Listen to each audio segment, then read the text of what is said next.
Hi there, I'm the Reverend Danny Crosby, a Unitarian minister serving congregations in Altrincham and in Urmston in the northwest of England. And I offer this devotion as a balm for the heart, for the mind, for the spirit, and for the soul. It is titled Regret, to greet the future or lament the past. During the Christmas season, I found myself in a few conversations about guilt and shame. It's interesting, while they may appear similar, can be equally as powerful in affecting our lives. They're not the same. They come from different aspects of our humanity, I would say. Guilt actually can have positive elements. It can spur us into action to make positive change in our lives, or the lives of others, or in our world in which we live and breathe. Guilt is a product, I would say, of a healthy conscience.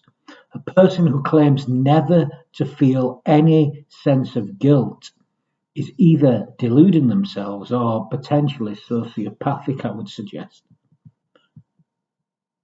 Shame, though, is not the same as guilt. It's not at all the same, actually. Very different. Shame is something very different to guilt. As the wonderful Bronnie Ware has said, guilt is just as powerful, but its influence is positive, while shame is destructive.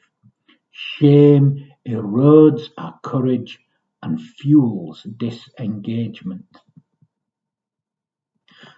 Guilt and shame are powerful emotions, equally so, I would suggest. They can have intense power over our lives and push and pull us in one direction or the other, but they're opposites. They're not the same thing. The feeling of guilt can often compel a person to put right what was wrong, to heal a past hurt or a broken relationship, whereas the desire to avoid the perceived humiliation of shame by making the first move in such a situation can prevent us from doing so, can prevent the very healing that needs to be engaged in. Yes, guilt and shame are both powerful emotions. One can be harnessed positively, while the other is only ever negative and destructive. That is shame. But guilt, used in the right way, can be very positive. Shame is negative and always destructive.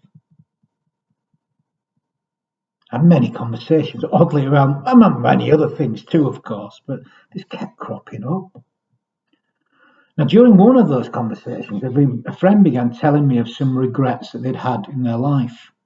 We discussed what could be done, and I shared some recent experiences in my own life. I have myself finally come to peace with some guilt and some regret in recent months. It's lifted a great weight from my psyche. Something that family members commented on over Christmas, how much lighter I appeared to be, how much chattier I appeared to be. It seems once again I've been liberated from some shame. Thank God for that. Thank God indeed. This brings to mind another conversation that came after the last singing meditation. It's with a congregational member who was talking about shame, and they mentioned a book, a wonderful book, a book I read myself many years ago. The book is, of course, The Top 5 Regrets of the Dying by Bronnie Ware. Wonderful. Bronnie Ware is an Australian nurse who spent many years working in palliative care. She worked with patients who were close to death during the last 12 weeks of their lives. She recorded the patients' dying epiphanies in a blog called Inspiration and Chai. This led to a book that she published a few years ago called The Top 5 Regrets of the Dying. In the book, she describes the phenomenal clarity of vision that people gain at the end of their lives and what this can teach we who live on.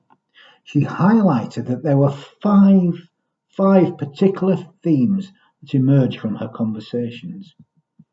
She called these the top 5 regrets of the dying. So here, the 5 regrets. Number 1, I wish I'd had the courage to live a life true to myself, not the life others expected of me. This was the most common regret of all. When people realise that their life is almost over and look back clearly on it, it is easy to see how many dreams have gone unfulfilled. Most people have not honoured even half of their dreams and had to die knowing that it was due to choices they have made or not made. Health brings a freedom very few realise until they no longer have it. Number 2. I wish I hadn't worked so hard. This came from every male patient that I nursed, she wrote. They missed their children's youth and their partner's companionship. Women also spoke of this regret, but as most were from an older generation, many of the female patients had not been breadwinners.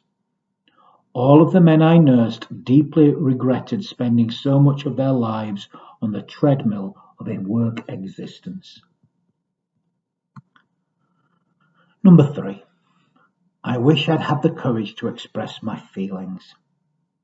She wrote, many people suppress their feelings in order to keep peace with others. As a result, they settled for a mediocre existence and never became who they were truly capable of becoming.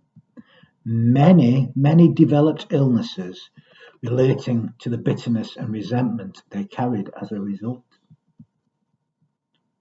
Number 4. I wish I had stayed in touch with my friends. And she wrote, often they would not truly realise the full benefits of old friends until their dying weeks, and it was not always possible to track them down. Many had become so caught up in their own lives that they had let golden friendships slip by over the years. There were many deep regrets about not giving friendships the time and effort that they deserved. Everyone misses their friends when they're dying. And number 5. I wish I had let myself be happier. And she wrote, this is a surprisingly common one. Many did not realise until the end that happiness is a choice. They had stayed stuck in old patterns and habits. The so-called comfort of familiarity overflowed into their emotions as well as their physical lives. Fear of change had them pretending to others and to themselves that they were content, when deep within they longed to laugh properly and have silliness in their life again. I found these 5 regrets very interesting. I wonder what we who live, what our regrets might be. There is time to do something about them, and to live with a sense of freedom and enjoy what time we have left. For while we are certainly living, we're also certainly dying. I have, in recent weeks, sensed a deepening peace in my being as I have addressed certainly 3 of these 5 regrets in my own life. This is good. This is progress. It's good to know I'm no slave to perfectionism. That said, there are still some regrets in my life. There is guilt for mistakes that I have made. But there's a decreasing sense of shame about my own humanity. Thank God for that. Thank God indeed. Now, I know that most of the guilt and the regret, the source of shame in my life, stems from a lack of courage in my life at times to not be able to do what was mine to do and to live the life as authentically as I could, the life that was given to me. I feel less shame about this though, and it proves once again just how fully human I am. And there's no shame in that, by the way. But it keeps me connected to others. I suppose if I'd reached some level of perfection, which I certainly haven't, I might not be able to relate to other people. So what would be the point of that? I still have regrets now, but I carry less shame about my life. There's less shame in my being. But I do have regrets and I do have guilt. It seems I'm not a sociopath. Well, thank God for that too. Now, some say they have no regrets about anything. Amazing, isn't it? It's interesting that perhaps one of the most heard songs at funerals is I Did It My Way by Frank Sinatra, and that famous line, regrets I've had a few, but then again, too few to mention. Or perhaps the famous Edith Piaf, Je ne regrette rien, no regrets. Or a more modern version, that old Robbie Williams song, No Regrets. Yeah, you know that one, don't you? But is this really true? Can any of us truly say that if our lives were to end, that we had no regrets? I know I can't. I cannot make the claim I have no regrets at all. No, not at all. There have been many failures and many mistakes along the way, including in recent times. So, yeah, most of us live with regret and we struggle with parts of our lives. Just like King David, I'm sure we could all write our psalms of lament. We could lament our lives. The trick is what we're going to do about it. We all regret. But what is regret? Well, regret's an interesting word. Originally, it was a kind of a lament from the old French word regrette, meaning one who bewails the dead, which comes from a Germanic root meaning to greet, actually. So it makes sense that it is the dying that perhaps feel regret the most intensely. Mark Nepo said of regret, we always face these two phases of regret, to bewail what is dead and gone, and if we can move through that grief, to greet the chance to do things differently as we move on. Regret can inspire us to change. Well, it can, so long as it's not fueled by shame, as long as it's fueled by guilt for the things we've done or failed to do. It can, so to feel regret for those things can inspire us to make change. But if those feelings are inspired by shame, it will have the opposite effect. My life has taught me this powerfully. Nepo notes something of real value. It's a lesson that comes from grief, actually, something we all know so well. Yes, regret is a lament for what has gone, what has died, but if we greet it fully with love, we can learn from the past and do things differently in the future. The response to regret is both a response of life or a response of death. The choice is always ours. By the way, I would say this is the one choice we really have in life. We do not choose what happens to us, I don't think that. But we can choose how we respond to what happens to us.